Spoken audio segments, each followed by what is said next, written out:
السلام علیکم ورحمۃ اللہ وبرکاتہ۔ الحمد للہ کفا وصلاۃ وسلام علی عبادہ الذین اصطفی اما بعد۔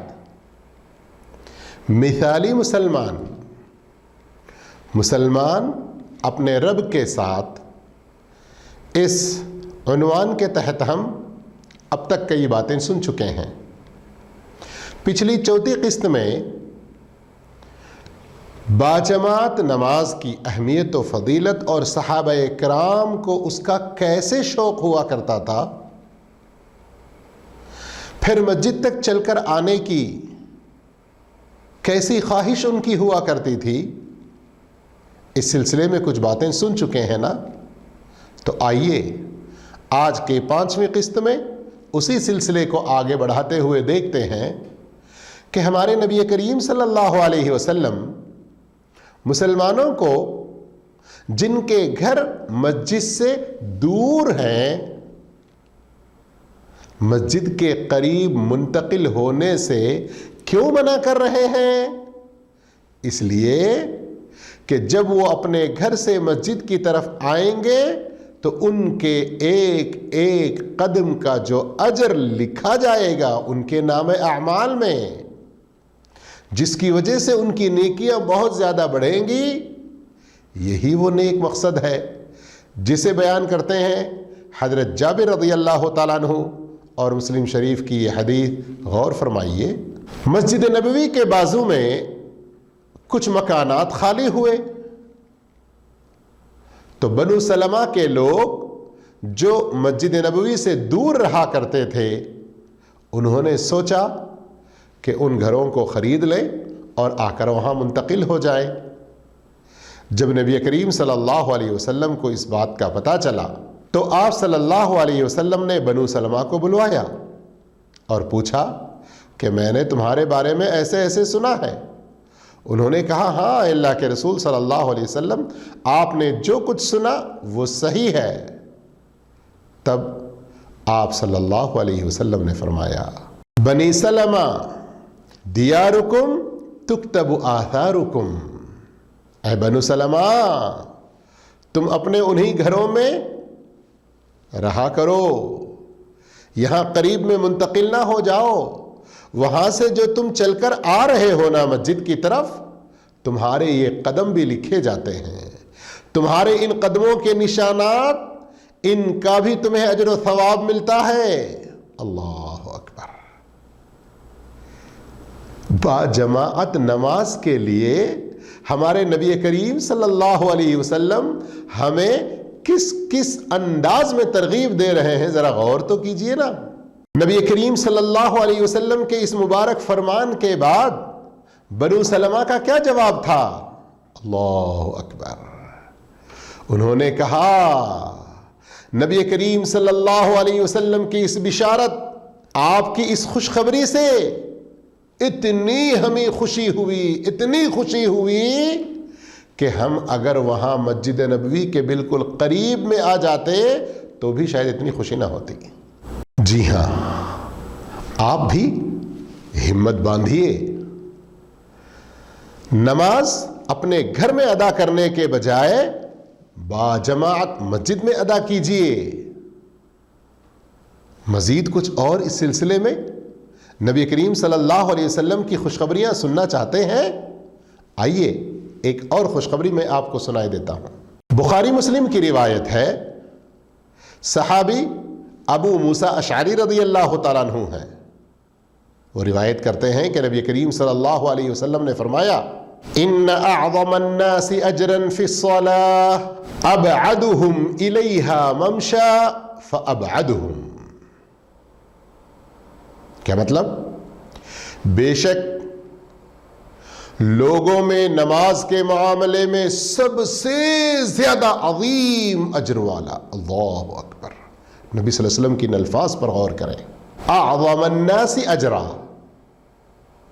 اعظم الناس اجرا، لوگوں میں سب سے زیادہ اجر و ثواب، سب سے زیادہ عظیم اجر نماز کا اس شخص کو ملے گا جو جتنا زیادہ دور سے چل کر آئے گا. غور کیا آپ نے؟ باجماعت نماز کے لیے ہم جو قدم ڈال کر آتے ہیں، ایک ایک قدم، غور کریں ذرا میری اس بات پر. ہم کبھی سنے ہوں گے کچھ حدیثوں میں کہ نماز کے لیے جاتے ہوئے ایک قدم رکھنے پر نیکی لکھی جاتی ہے تو قدم کے اٹھانے پر گناہ مٹا دیا جاتا ہے. لیکن اس سے بھی زیادہ اجر و ثواب کی خوشخبری ہمیں دی گئی کہ ایک قدم رکھتے ہیں تو 3 فائدے، اٹھاتے ہیں تو 3 فائدے. کیا کیا؟ رکھتے ہیں تو ایک درجہ بلند ہوتا ہے، ایک نیکی لکھی جاتی ہے اور ایک گناہ مٹتا ہے، اور جب اٹھاتے ہیں تب بھی ایک درجہ بلند ہوتا ہے، ایک نیکی ملتی ہے اور ایک گناہ مٹا دیا جاتا ہے. اور یہاں ایک گزارش چھوٹی سی یہ کہ اگر کوئی کسی معذوری کی وجہ سے گاڑیوں میں آتا ہے، اللہ اس کو بھی اپنے ثواب سے، اجر سے محروم نہیں رکھے گا. میرے محترم بھائیوں، باجماعت نماز، اس کی فضیلت میں بے شمار حدیثیں ہیں. آئیے، عام طور پر ہمارے بہت سارے لوگ فجر کی نماز میں بڑی سستی کرتے ہیں، اور کئی لوگ ایسے ہیں محنت مزدوری کرنے والے جو عشاء کی نماز باجماعت ادا کرنے میں سستی کرتے ہیں. تو ان 2 نمازوں کے بارے میں نبی کریم صلی اللہ علیہ وسلم کی خوشخبری کو سن لیں اور اب سے یہ سستی چھوڑ دیں، اپنے لیے نیکیوں کا ذخیرہ بنائیں. نبی کریم صلی اللہ علیہ وسلم کی حدیث کو عثمان رضی اللہ عنہ روایت کرتے ہیں، من صلی العشاء فی جماعت فکأنما قام نصف اللیل. جو شخص عشاء کی نماز جماعت کے ساتھ ادا کرے، گویا اس نے آدھی رات قیام کیا. اللہ اکبر. حدیث پوری سنیں. اس کے بعد آپ صلی اللہ علیہ وسلم اسی حدیث میں فرماتے ہیں، وَمَنْ صَلَّ الصُّبْحَ فِي جَمَاعَةٍ فَكَأَنَّمَا صَلَّ اللَّيْلَ كُلَّهُ. اور جس نے فجر کی نماز با جماعت ادا کی، گویا اس نے پوری رات قیام کیا. اللہ اکبر، اللہ اکبر. سورج ڈوبنے سے لے کر فجر کا وقت داخل ہونے تک یہ مکمل ایک رات ہے. اب اگر آپ عشاء کی نماز جماعت سے پڑھتے ہیں تو آدھی رات کے برابر، پھر صبح فجر کی نماز بھی جماعت سے ادا کرتے ہیں تو گویا ایک پوری رات تہجد پڑھنے کے برابر کا ثواب. آپ یوں سمجھ لیں کہ اگر آپ کے علاقے میں 6 بجے سورج ڈوبتا ہے اور صبح 5 بجے فجر کی اذان کا وقت، تو کتنے گھنٹے ہوئے؟ 11 گھنٹے. اب اگر آپ عشاء کی نماز جماعت سے ادا کرتے ہیں، کتنا وقت لگتا ہے؟ 10 منٹ، 12 منٹ. جماعت کی نماز میں کہیں تو 5 ہی منٹ میں ہو جاتی ہے نا.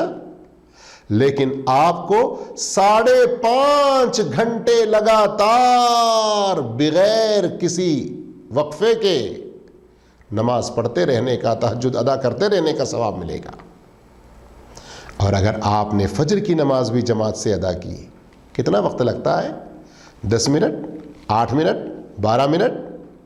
آپ نے کچھ منٹ ادا کیے جماعت کے ساتھ، لیکن مکمل 11 گھنٹے جس میں 1 سیکنڈ کے لیے بھی آپ نہ رکتے ہو، اتنا نماز پڑھنے کا، اتنا تہجد ادا کرنے کا ثواب آپ کو مل رہا ہے. کتنی بڑی فضیلت ہے. روزانہ کتنی نیکیاں ہم اکٹھی کر سکتے ہیں، لیکن ہائے شیطان کے ورغلے میں آ جاتے ہیں نا. لیکن مسلمان جو اپنے رب کے ساتھ اپنے تعلق کو مضبوط کرتا ہے، وہ اپنے اس نماز کے ذریعے، یہ نماز جماعت سے مسجد میں ادا کر کے اور زیادہ مضبوط کرتا ہے. ایک دوسری حدیث سنا کر آج کے ہمارے اس 5ویں حلقے کو میں یہیں ختم کروں گا. ذرا توجہ فرمائیے. ابھی آپ عثمان رضی اللہ تعالیٰ عنہ کی جو حدیث سن چکے ہیں، عشاء اور فجر کی نماز کی فضیلت میں سن چکے ہیں نا. ذرا ابو ہریرہ رضی اللہ عنہ کی حدیث پر غور کیجئے، فجر کی نماز منافقین کے حوالے سے کتنی بھاری، اللہ اکبر، اللہ ان میں سے نہ بنائے اپنے کو۔ آپ صلی اللہ علیہ وسلم فرماتے ہیں منافقین پر سب سے بھاری اور مشکل نماز فجر اور عشاء کی نماز ہے، لیکن اگر ان لوگوں کو پتہ چل جائے لو یعلمون ما فیہما، ان دو نمازوں میں کس قدر اجر و ثواب ہے، کس قدر زیادہ فضیلت ہے، ان کو پتہ چل جائے لَأَتَوْهُمَا وَلَوْ حَبْوًا، چلنے کے لیے پیر نہ بھی ہوں، اس قدر معذور ہوں، پھر بھی وہ رینگتے ہوئے مسجد میں با جماعت نماز ادا کرنے کی کوشش کرتے ہیں۔ ذرا غور فرمائیے، ہمارے پیارے نبی محمد صلی اللہ علیہ وسلم با جماعت نماز میں شریک ہونے کے لیے کس کس انداز میں ہمیں ترغیب دے رہے ہیں، اور با جماعت نمازیں، پھر ان کے بعد سنتوں نفلوں وغیرہ کا ادا کرنا، یقیناً یہ سب ہمیں اپنے رب کے بہت زیادہ قریب کرے گا۔ کیسے قریب کرے گا؟ کیا اس کی شکل ہوگی؟ یہ تفصیلات انشاءاللہ اگلی 6 قسط میں ہم سننے کی کوشش کریں گے۔ تب تک کے لیے اجازت، السلام علیکم ورحمۃ اللہ وبرکاتہ۔